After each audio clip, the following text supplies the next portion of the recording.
Je voulais vous montrer une des images de la journée d'hier, parce que, on l'avait dit, c'est jamais un pays n'a été accueilli comme un membre partenaire à part entière dans l'OTAN aussi rapidement. Hier, c'est la Finlande.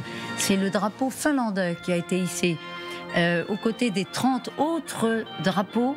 Donc 31 pays constituent aujourd'hui l'Alliance Atlantique, une alliance de sécurité, de coopération, avec ce fameux article 5 dont on parle souvent. Enfin, on en parle souvent, on en parlait assez peu, mais on en parle beaucoup depuis effectivement le début de la guerre, qui fait qu'un pays, un des 31 pays agressés, reçoit le secours militaire des 30 autres. Non, justement non. Un pays agressé crée une concertation entre les autres. C'est pas la même chose. Il n'y a aucun automatisme. Il ne faut pas oublier ce point que l'on a tendance à griller, c'est quand même un parapluie, tel un feu rouge dont on se moque. Mais c'est quand même un parapluie potentiel, évidemment, de sécurité pour les pays qui adhèrent à l'OTAN. C'est, on le rappelle, un pays qui a 1340 km de frontière avec la Russie. Voilà ce que dit Peskov hier, le porte-parole du Kremlin, à propos de cette adhésion de la Finlande à l'OTAN. Le Kremlin estime que cela ne fera qu'aggraver la situation. L'expansion de l'OTAN constitue une atteinte à notre sécurité et aux intérêts nationaux de la Fédération de Russie.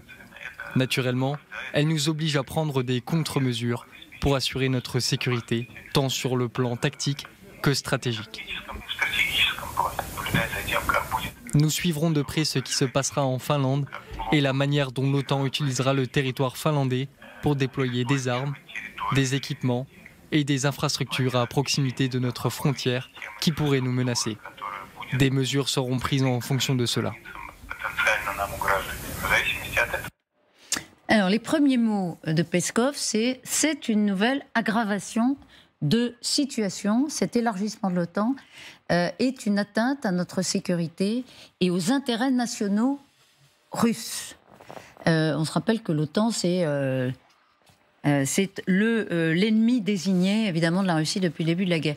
Vous avez été, je le rappelle, général Yakovlev, vice-chef d'état-major du chef à l'OTAN. Vous connaissez parfaitement les arcanes de cette alliance atlantique. Est-ce que vous êtes surpris par la réaction russe ? Pas du tout, ils l'ont annoncé depuis le début. Pour eux, c'est l'insulte suprême. Après tout, ils ont commencé cette guerre, au fond, pour arrêter l'expansion de l'OTAN. Et quelques semaines plus tard, la Suède et la Finlande se précipitent dans les bras de l'OTAN. On l'a dit à l'époque, c'est une catastrophe stratégique pour la Russie. Maintenant, ils l'ont cherché. Qu'est-ce que vous voulez que je vous dise ? Donc là, l'argument, c'est il n'y avait qu'à pas les inquiéter, et puis c'est tout. Et la réponse des Russes. La réponse des Russes hier, quand ils disent ça porte atteinte à nos intérêts nationaux, voilà, c'est une menace. Pas bien. Alors ils ont menacé la Finlande et la Suède depuis le début, etc. Mais là, c'est pas le moment pour eux d'ouvrir un second front. Et les Finlandais ne les craignent pas. Parce que l'armée finlandaise est une armée puissante, c'est au moins 2 fois l'armée française. Ce qui est un exploit pour un pays de 5,5 millions d'habitants. Eh bien, c'est incroyable. C'est la conscription, ils ont gardé une armée d'appelés. 19 000 militaires actifs. Et l'armée, réservistes. Oui, mais alors, c'est une armée qui peut mobiliser 14 brigades en quelque chose comme 48 heures. Et d'ailleurs, mon argument quand j'étais à l'OTAN, c'était de dire aux Baltes, les 3 pays baltes, vous avez la même population que la Finlande. Et à vous 3, vous arrivez péniblement à 1 brigade et demie. Face aux 14 brigades à l'époque du district militaire occidental, qui en gros maintenant ont brûlé en Ukraine. Les Finlandais, c'est 14 brigades.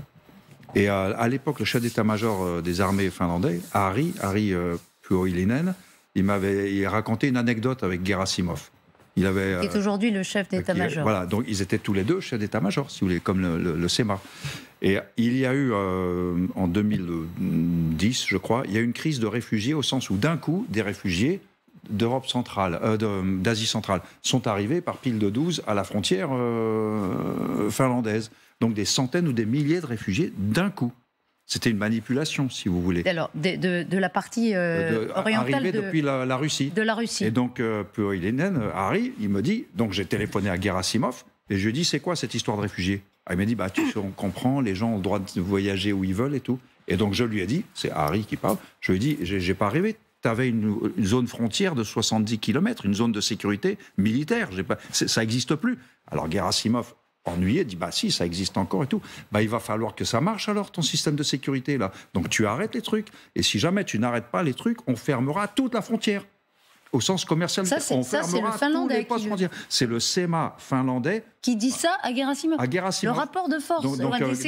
Il le met en demeure de rebloquer la frontière. Et il m'a dit, quelques jours après, c'était bon. Au sens, le temps, le flux, on ne va pas les tuer en route, si vous voulez. Donc, mais ils ont éteint le flux, parce que Gerasimov s'est dit, si le général Puroilinen me parle comme ça, c'est qu'il a une couverture. Le gouvernement est d'accord, vous voyez ce que je veux dire. Et donc, quand on le menace de fermer tous les postes frontières, on arrête le trafic commercial qui rend service aux Russes, quand même. Ils n'ont pas trop le choix. Donc Harry m'avait dit, voilà, moi c'est comme ça que je lui parle à Gerasimov, parce qu'on est d'égal à égal. J'ai 14 brigades et il le sait. C'est quand même incroyable. C'est un tout petit pays, mais vraiment avec une défense et une volonté politique face aux géants russes qu'il a quand même écrasé, qui lui a imposé des conditions pendant des années en termes de défense. Ouais. Il a été sous le boisseau. Et aujourd'hui, il s'affranchit et il dit à l'ogre russe, je vais dans l'OTAN. C'est quand même un camouflet pour Poutine. Écoutez, moi je ne crois pas. Alors, toujours un contre-pied, c'est intéressant. Mais oui, je ne pense pas que ce soit ni un camouflet, enfin ça peut l'être, ça peut être interprété comme ça, ni surtout une mauvaise nouvelle pour Poutine. Pourquoi ? Parce que si vous prenez la chronique de cette guerre, au départ, opération militaire spéciale en vue de conquérir l'Ukraine. À mesure que Poutine a essuyé des revers, qu'a-t-il fait ? Il a converti son narratif d'opération militaire spéciale destinée à dénazifier l'Ukraine en opération de résistance à l'hégémonie occidentale incarnée par l'OTAN. Et ce narratif devient dominant. Vous allez me dire, c'est de l'auto-justification, c'est pas très crédible. Oui, mais c'est là qu'intervient la deuxième étape. Et dans cette deuxième étape, ce qui s'est passé hier sert Poutine. Pourquoi ? La deuxième étape, c'est se tourner vers le monde en disant, voyez, nous, en première ligne, mais vous aussi, nous sommes, entre guillemets, victimes de cette hégémonie occidentale organisée c'est votre conviction, par l'OTAN. Mais ce n'est pas une question de conviction. Il faut suivre ce qu'est la ligne diplomatique, l'action diplomatique. On passe du militaire, du stratégique à la diplomatie. Donc ça sert Moscou à recomposer un bloc autour de lui versus... Non, je ne dirais pas ça, justement. Et peut-être est-ce là, c'est malheureux à dire, que Poutine est assez malin sur le plan diplomatique. Il ne cherche pas à constituer un bloc. Il cherche à se montrer comme étant le porte-étendard de la résistance à l'hégémonie occidentale. Il faut énormément de guillemets. Ce n'est pas moi qui dis ça, c'est lui qui parle ainsi. Et je crains que cette défaite militaire de la Russie, qui est une défaite militaire sévère, puisse être transformée à partir d'une stratégie victimaire en réussite, en réalisation diplomatique, en coup diplomatique. Ça paye auprès des pays du Sud, ça paye auprès des pays du Moyen-Orient. Regardez ce qu'est l'évolution de la politique et de la diplomatie au Moyen-Orient et regardez la régression de l'influence occidentale au Moyen-Orient. Tout ça est à prendre en compte.